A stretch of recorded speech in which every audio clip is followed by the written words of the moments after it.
Hi everyone, welcome back to Fluento, Everyday English for Real Life. I'm Anna. And I'm David. Hey, Anna. Hey David, how are you feeling today? Really, how are you feeling? You know what? I feel good. A little tired, but good. I had a big morning. Oh yes? Tell me about it later. But first, how about our listeners? How are you feeling today, friends? Are you relaxed? Are you nervous about something? Are you excited? We really want to know, because today we are talking about something that connects to feelings very directly. Yes. Today's topic is making new friends in English. And I know what some of you might be thinking. Oh no, that sounds scary. We hear you. We really do. And we want to say this right at the beginning. You are not alone in that feeling. Not at all. But by the end of today's episode, we hope you will feel something different. We hope you will feel ready, even just a little bit ready. Even 10% ready is enough to start. 10%. I like that. That's our goal today. 10% more confident. That's all it takes to say hello to someone. So, friends, before we begin, if you are new here, welcome to Fluento. We make episodes for everyday English. Real conversations, real situations, real life. If you like what you hear today, please subscribe to our channel. It helps us so much. And hit the like button. It's one small click, but it means a lot to us. Okay, David, you said you had a big morning. What happened? So this morning I went to the gym, my regular gym. I go there maybe 3 times a week. Okay, and And there is a man I see there every single time. Same time, same machines. I see him, he sees me. We always just nod, like this. the silent nod. I know that nod. Yes, for 3 months, just the nod. And today I thought, today I am going to say something, an actual word, maybe even 2 words. Big goals, David. 2 whole words. I know. So I walked over near where he was stretching, and I just stood there for a second. My brain went completely empty. Oh, that moment. That moment where you want to speak, but your mouth doesn't move, and your brain says, sorry, no words available right now. Yes, I know that feeling very well. It's like a little freeze, a small panic inside.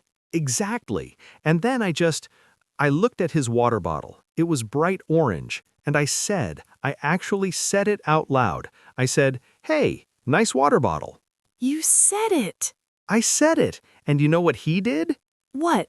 He looked down at his bottle, he looked up at me, and he smiled, a real smile. And he said, thanks, man. My daughter gave it to me. She picked the color. Oh, that is so sweet. And then I said, how old is she? And he said, 6. She loves orange. Everything in our house is orange right now. And we both laughed. Just like that. One sentence and you had a conversation. One small, honest sentence. Nice water bottle. That's all it took. I love this story because it shows something very important. You didn't need a perfect line. You didn't need to be funny or clever. You just noticed something real, the orange bottle, and you said it. That's it. That's the whole secret, Anna. Friends, let's pause here for a moment.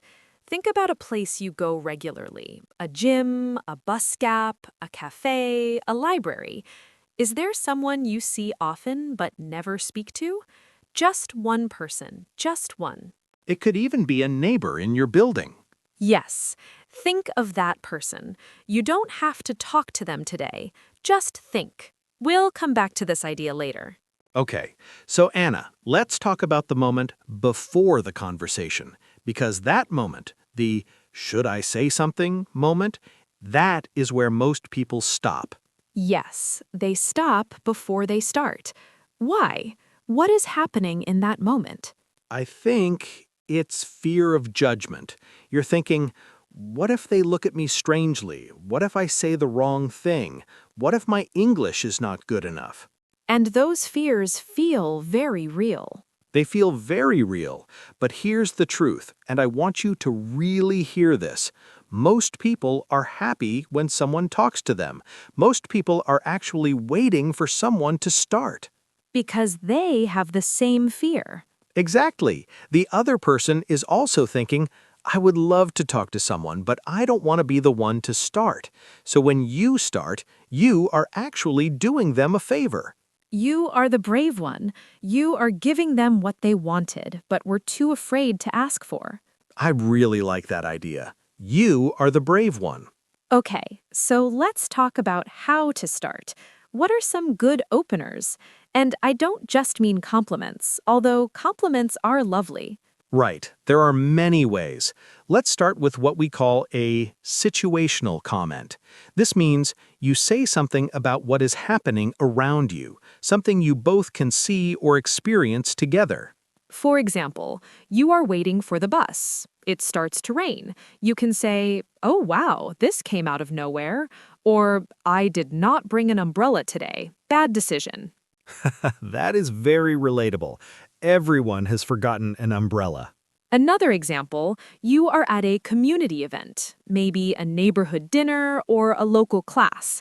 You can look at the food table and say, "That looks amazing. Do you know who made it?" Instant conversation starter. Everyone wants to talk about food. Or you are at the library. Someone next to you is laughing quietly at something they are reading. You can smile and say, "That must be a good book." Ooh, I love that one. It's gentle, it's curious, it doesn't put pressure on anyone. That is the key word, gentle. A good opener is gentle. It leaves space for the other person to respond or to smile and go back to their book. No pressure. No pressure. That's a phrase worth remembering. No pressure. Good. Now let's talk about what happens after the opener, because that is where many learners feel lost. You said your first sentence, great, but then what? The silence comes. Yes, a little silence. And that silence can feel very big. Like it's growing. Like it's growing, yes. But the truth is, silence is normal, even between native speakers. A small silence is not a failure. But if you want to continue the conversation, you can use a simple tool, the open-ended question. Yes, an open-ended question is one that cannot be answered with just yes or no. It invites the person to share something. For example, do you come here often? That's a closed question. They can say yes or no and stop. But if you ask, how did you find out about this place? Or what do you think of it here? That's open. They have to actually tell you something. They have to share a little of themselves. And that is where connection begins. When someone shares something about themselves, even something small, you are no longer strangers. You are two humans having a moment. I want to tell you something that happened to me earlier this year. I moved to a new neighborhood, new building. I didn't know anyone. That can feel very lonely. Very lonely. And I want to be honest, I am actually a shy person sometimes, even though I host a podcast. You are allowed to be both. Yes. And I remember standing in the elevator of my building on my second day. A woman got in. She had a big bag of groceries. One of the bags was breaking. Oh no. Yes, things were about to fall out. So I just said, without thinking, "Here, I'll hold that side." And I helped her hold the bag until we reached her floor. That's not even a conversation opener. That's just kindness. And kindness is the best opener of all. She said, "Oh, thank you so much. Are you new here?" And I said, "Yes, I moved in yesterday."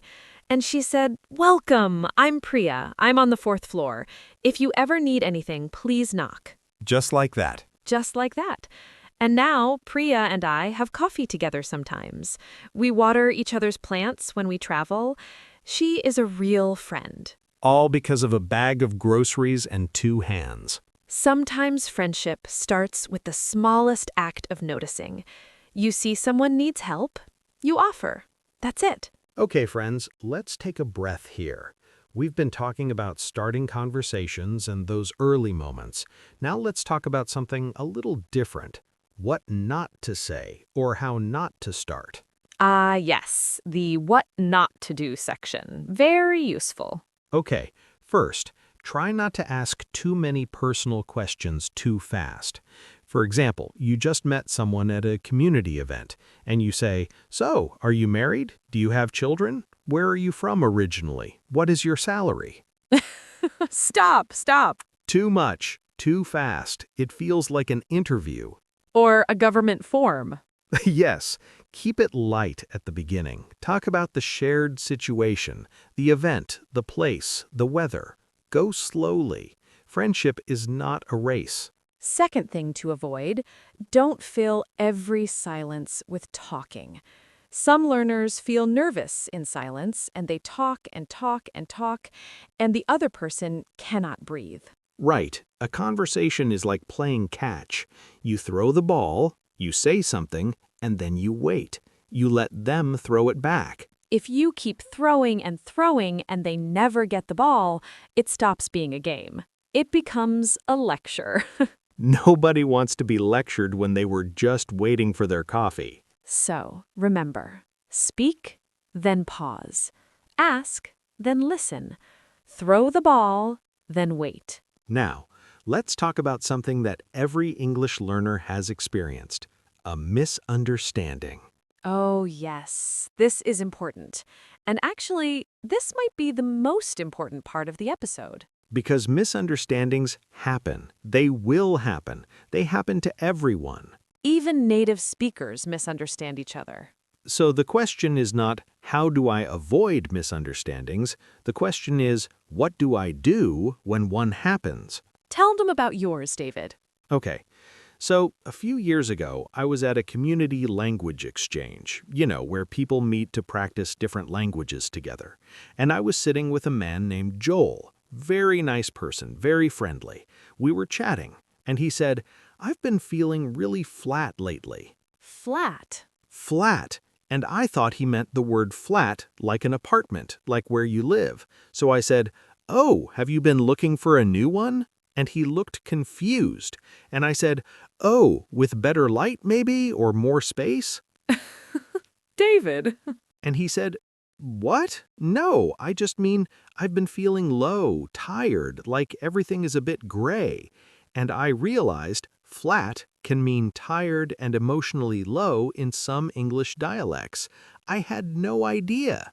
You thought he was talking about real estate. I was ready to recommend a neighborhood. And you know what Joel did?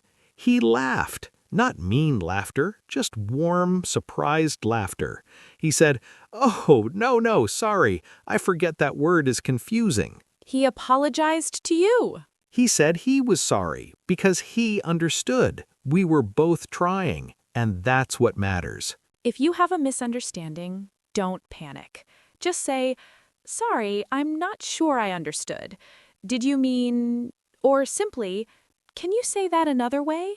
Those are two beautiful phrases. Write them down. Did you mean, and can you say that another way? They are polite, they are clear, and any kind person will appreciate them. Nobody who is worth being friends with will laugh at you for not understanding something. And if they do, well, then maybe they're not the right friend for you. Exactly. You deserve kindness. Friends, let's do a little practice together now. I'm going to give you a situation. You try to think of what you would say. Ready? Ready. Situation 1. You are at a bookshop. Someone near you picks up the same book you were looking at. They put it back. You liked that book. What do you say? Maybe something like, "Oh, have you read that one? I was thinking about getting it." Perfect. Open-ended, curious, friendly. No pressure. And if they say, "No, I haven't read it either," you can say, "Well, maybe we can both take a chance." A small joke, a small connection. Situation 2. You are at a bus stop. It's a Monday morning. The person next to you lets out a long sigh. What do you say? Mondays, right? Yes, simple, 2 words. Mondays, right?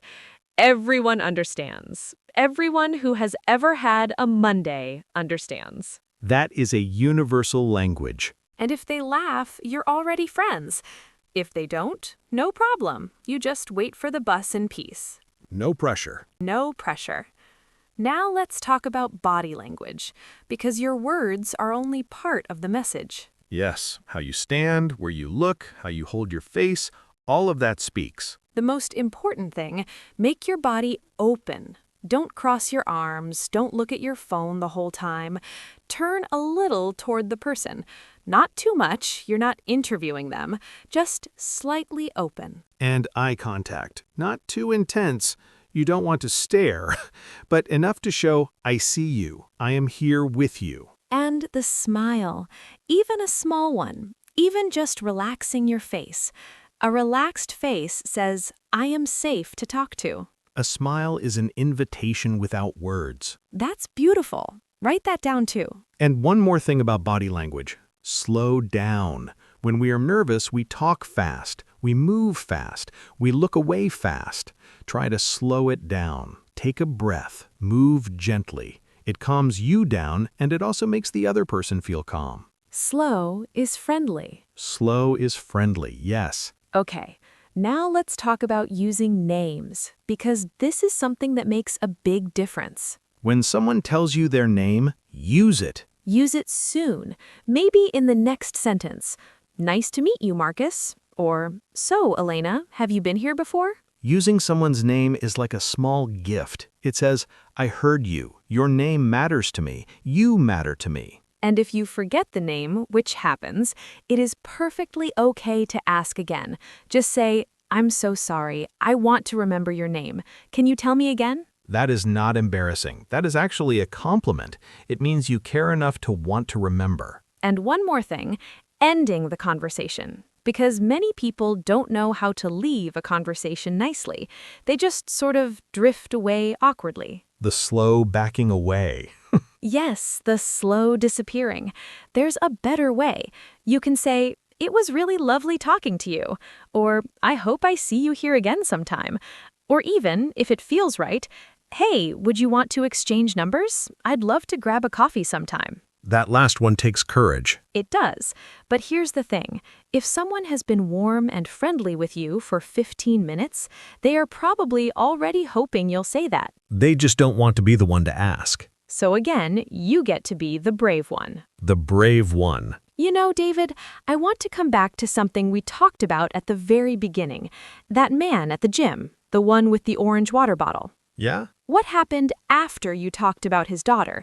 Did the conversation end there? We talked for maybe 5 minutes, just easy stuff, how long he'd been coming to this gym, what part of the neighborhood we both lived in.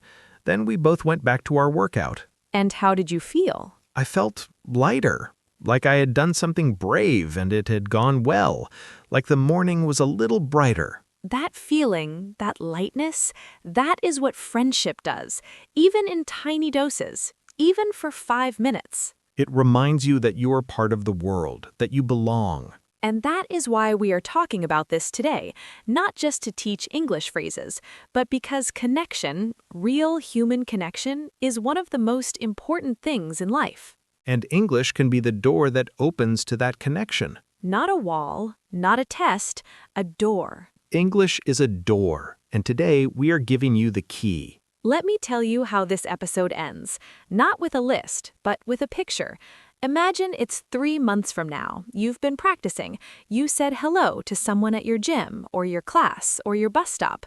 Maybe it was awkward at first. Maybe you forgot a word. Maybe there was a little silence, but you kept going. And slowly that person became familiar, and familiar became comfortable, and comfortable became a friend. Someone who texts you, hey, you coming today? Someone you share a coffee with. Someone who says your name and means it. All because you said one small thing, nice water bottle, or this rain came out of nowhere, or that looks like a great book. Small words, big life. Small words, big life. I love that. Friends, we want to hear from you now. Here is our question for the comments. What is one small goal you have this week? Maybe it's, I will smile at my neighbor, or I will say good morning to someone at work, or I will learn to say my name and one sentence about myself in English. Write it in the comments, one small goal. We will read every single one. We will. And if you want to share, where in the world are you listening from? We love knowing where our Fluento family is. Yes, tell us your city, your country, or just say, I'm here, and that's enough. If today's episode helped you feel even 10% more ready, 10%? then please share it. Send it to a friend who is also learning English, because learning is better together. And subscribe so you never miss an episode. We are here every day with real conversations for real life. Making new friends is not about finding the perfect sentence It's about showing up, being present, being kind. and being brave enough to say hello, even when your brain feels empty. Especially then. You can do this. We believe in you. We really do. See you in the next episode of Fluento, Everyday English for Real Life. Bye for now, everyone. Take care of yourselves. And take care of each other. Bye.